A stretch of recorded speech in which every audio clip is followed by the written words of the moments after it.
a este pequeño mensaje enviado desde mi casa. Como ya sabéis, estamos todos confinados en ese estado de alerta que han puesto en funcionamiento hace 3 días. Y bueno, pues no nos podemos congregar los hermanos, y quería hacer un pequeño vídeo pues para saludar a todos y para que veáis que seguimos estando en el pie del cañón compartiendo la palabra de Dios. Vamos a hacer una oración. Padre nuestro que estás en los cielos, gracias por esta oportunidad que tú nos das de escuchar tu palabra, compartir tu palabra, para oír lo que tú tienes que decir, Señor. Pon en nuestras bocas lo que tú tienes que hablar, lo que tú tienes que decir a tu pueblo, Señor, y que tu palabra caiga en un buen corazón, Señor, en un corazón con una buena tierra, Señor, donde la semilla pueda producir y dar frutos, y frutos en abundancia. Gracias, Señor, por este momento, por esta circunstancia, porque todo es permitido por ti, porque todo tiene un propósito en esta vida, Señor. Gracias. Ayuda a los hermanos que están sufriendo todas estas consecuencias, a los que están solos, a los hermanos que son mayores, Señor, a los que están en familias, y a todos, Señor. Ayúdalos, fortalécelos, Señor, para que vean que este tiempo es un tiempo de oportunidad para estar más cerca de ti, para buscar más de tu presencia y para leer más la palabra de tu palabra, Señor, porque a todos nos hace muchísima falta leer tu palabra. Lo pedimos en el nombre de Jesús. Amén. Bueno, yo quería compartir una palabra esta tarde que se llama fe, esperanza y amor. Y quería hablar de lo importante que es ser un hijo de Dios. Para esta vamos a tener una lectura en el libro de Lucas, en el capítulo 5, por lo que es la parábola del hijo pródigo. Del versículo 11 hasta el versículo 31. No vamos a leerlo concretamente ahora porque son muchos versículos, lo podéis leer tranquilamente en casa. Además, os aconsejo que lo leáis detenidamente en casa, que meditéis bien en esta parábola, el significado que puede tener para vuestras vidas, para vuestras familias, para vosotros incluso, y veréis que hay una enseñanza del Señor aquí que resalta sobre todo, que es el amor y el arrepentimiento. Pero bueno, basándonos en esta parábola donde hay una familia con un padre y 2 hijos, el hijo menor considera que no está bien allí donde está con su padre y le pide que su padre le entregue toda la herencia que tiene por delante, que él no quiere esperarse a que le toque su herencia, sino que prefiere tenerla ahora y marchar. Aparte, tenía un hermano mayor que en aquella época era quien recibía, como si dijéramos, toda la heredad principal del padre. Él, como no quería estar sometido ni a su hermano ni a su padre, coge su dinerito y se va. Se va lejos, donde no pueda estar bajo los lazos de ellos, y empieza a malgastar su vida y a malgastar su dinero. Más adelante, en el versículo 30, dice que lo gastó con rameras. O sea, para que veamos el estilo de vida que llevó esta persona. Pasan los días, pasan los meses, quizá pasan los años, y se encuentra que no tiene dinero, que se ha gastado el dinero. Muy bien, pide trabajo, parece que se lo dan, sigue para adelante, hasta que llega un momento en que llega una gran hambruna, o si llega una gran crisis a donde él vivía. Primero que todo son los de la familia cuando hay una crisis. Primero que todo somos los que estamos fuertes en nuestra posición de trabajo. El resto, pues poco a poco pues, se tienen que ir desechando. Y él fue uno de ellos, hasta tal punto que no tenía trabajo en ningún lado. Así que ve a uno que él creía que era su amigo y le dice: escucha, que no tendrías algo para trabajo. Dice, hombre, yo te puedo poner a cuidar de los cerdos. Pero imaginémonos dentro de la historia cómo era esta persona que no le daba a comer lo que comían los cerdos. O sea, él le daba a comer una comida peor que la que comían los cerdos en aquella época, que eran las algarrobas. Esto lo sabemos porque él dice que codiciaba las algarrobas que comían los cerdos.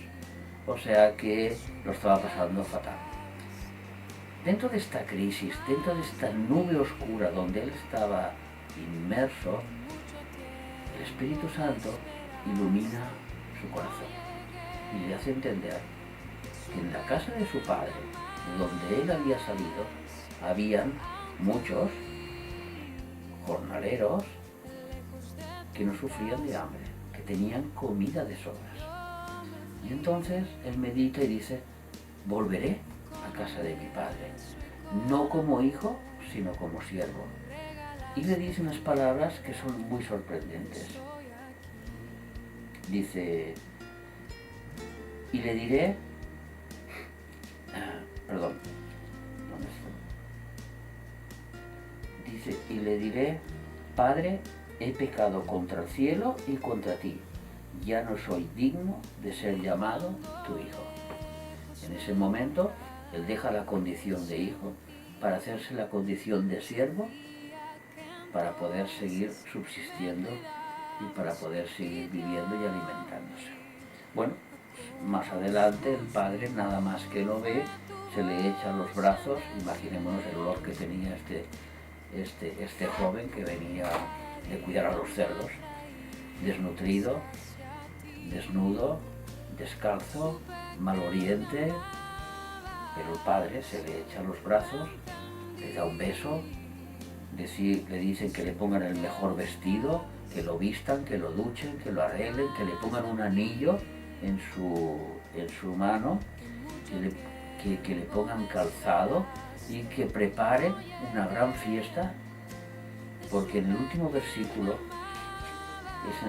el versículo 32, os he dicho el 31 era el 32, y en el versículo 32 dice, mas era necesario hacer fiesta y regocijarnos, porque tu hermano era muerto y ha revivido, se había perdido y es hallado. Y sobre esta base bíblica quería compartir 4 palabritas de ánimo para estos momentos en que estamos pasando. Como he explicado, que todos conocemos un poquito la historia que os he explicado hace un momento. Marchó lejos de los lazos de su padre para que no lo alcancen. Una vez allí, una vez él ha conseguido el dinero y se va lejos de su padre en aquella otra ciudad, allí es donde él realmente se encuentra con su verdadera condición como ser humano. Romanos 7, de los versículos del 19 al 21, lo explica de esta manera. Romanos 7, del 19 al 21. Si lo queréis buscar, gritar un fuerte amén, porque de aquí no os escucho. O sea que supongo que cuando digáis amén, al ataque. Romanos 7, del versículo 19 al versículo 21. Porque no hago el bien que quiero, sino el mal que no quiero, eso hago. Y si hago lo que no quiero, ya no lo hago yo, sino el pecado que mora en mí. Así que, queriendo yo hacer el bien, hallo esta ley, que el mal está en mí. Este joven que marchó de casa de sus padres con muchísimos sueños, con muchísimas ilusiones, con muchísimas ganas de hacer muchas cosas en la vida, se encuentra con esta ley grabada en su interior y malgasta su vida. Podrías decir, hombre, todo el mundo no hace como hizo él, no todo el mundo se gasta su vida en mujeres, como dice allí, en prostitutas, en ese estilo de vida. Hay gente que se dedica pues a casarse, hay gente que se dedica a tener hijos, hay gente que se dedica a trabajar, muy bien, se dedica a lo que sea, pero el pecado, el mal sigue estando dentro. Lo diré de otras formas. Cuando una persona es un alcohólico que está bebiendo, que le dicen los médicos no bebas más porque te estás destrozando el hígado, los riñones van a dejar de funcionar, no bebas más. Sin embargo, aquella persona, su razonación dice, tiene razón, sin embargo, no lo deja de hacer. Hay una ley dentro de él que es mucho más fuerte que la ley de la razón. Otro ejemplo sería aquel que trabaja en una oficina, que es buen trabajador, es buena persona, todo lo lleva bien, pero a la mínima oportunidad coge aquella cosa que no es suya y se la pone en el bolsillo, porque él considera que tiene unos derechos adquiridos por el puesto donde está trabajando, cuando eso no es cierto. A eso se le llama robar. De ejemplos hay mil, donde el pecado es el que se enseñorea del hombre, en cualquier cosa. Y si no es en hechos, es en el pensamiento.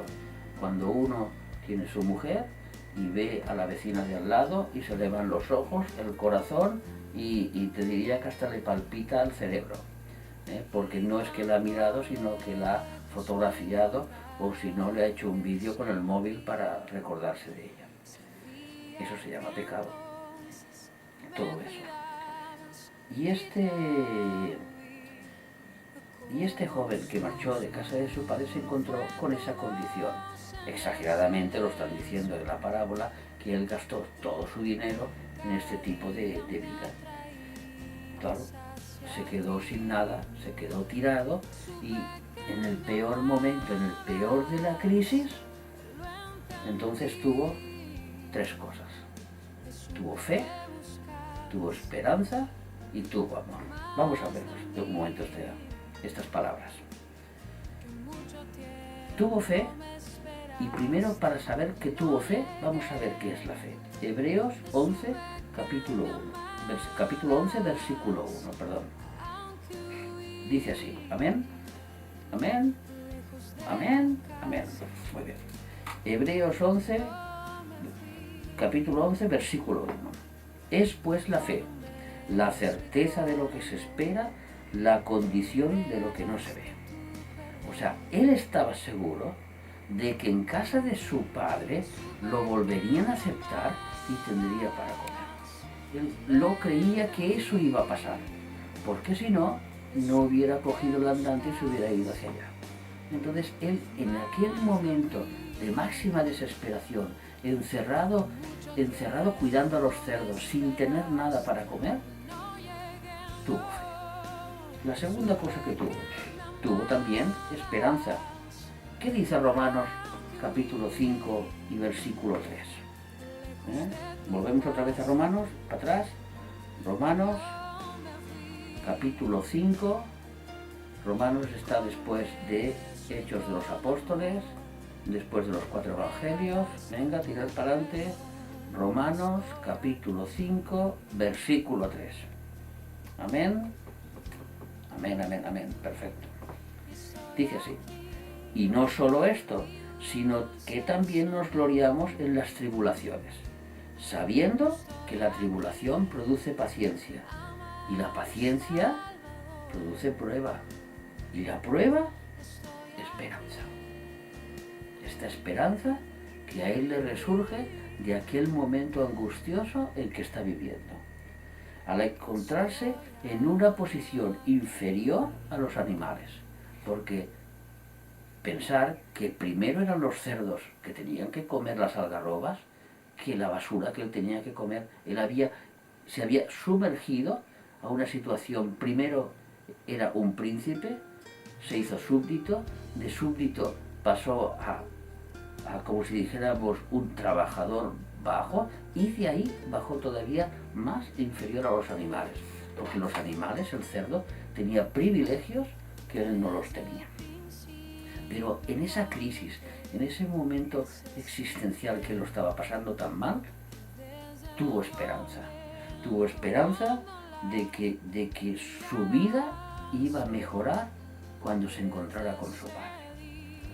si él se reconciliaba otra vez con su padre, sabía que su vida tendría otro significado. Sabía que no sería hijo, seguiría siendo un siervo, pero sería un siervo digno, con un trabajo digno, con un salario digno, y con una vida que podría llevar dignamente. Recordemos que tuvo fe, tuvo esperanza, pero también tuvo amor en ese momento oscuro donde él se encontraba. ¿Qué es el amor? Tenemos el capítulo del amor, todos lo conocemos, 1 Corintios, capítulo 13. Vamos a buscarlo un poquito después de Romanos. Vamos a buscarlo. Romanos y Corintios. 1 Corintios, el primer libro, capítulo 13. Y vamos a leer los versículos 4 al 8. Amén, amén, amén. Amén, perfecto. Dice así: el amor es sufrido, es benigno. El amor no tiene envidia. El amor no es jactancioso y no se envanece. No hace nada indebido, no busca lo suyo, no se irrita y no guarda rencor. No se goza de la injusticia, mas se goza de la verdad. Todo lo sufre, todo lo cree, todo lo espera, todo lo soporta. El amor nunca deja de ser. Este amor a él le surgió, y quizá el nombre, para que lo entendamos, se llamará arrepentimiento. Allí,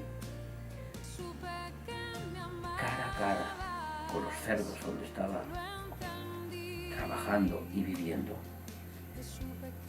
mirando a aquellos seres que comían las algarrobas que él no tenía derecho a comer, el amor que tenía dentro actuó a su favor.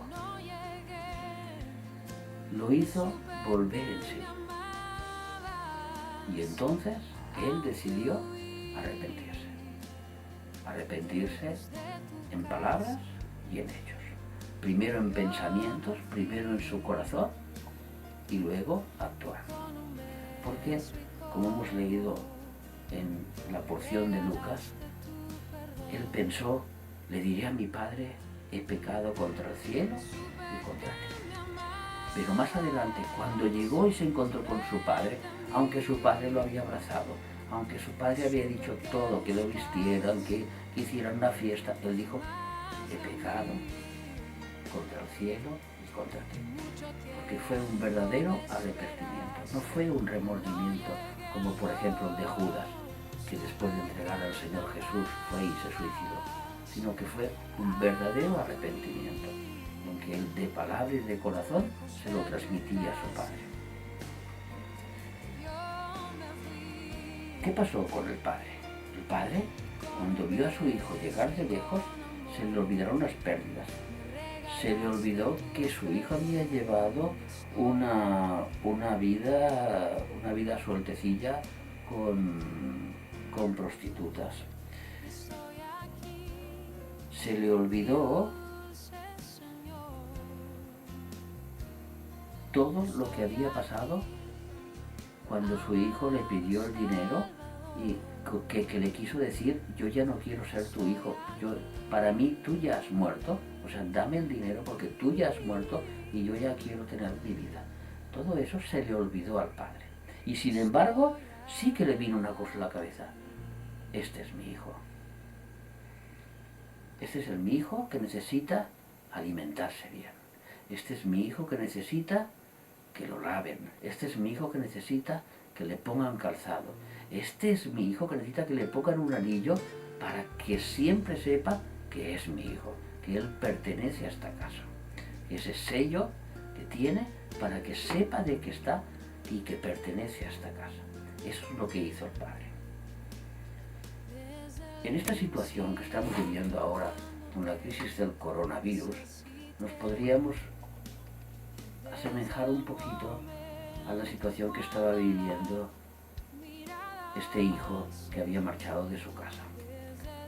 Nosotros no estamos hundidos como estaba él en aquel momento, pero para muchas personas que están sufriendo por estar encerrados en sus casas, para muchas personas que la única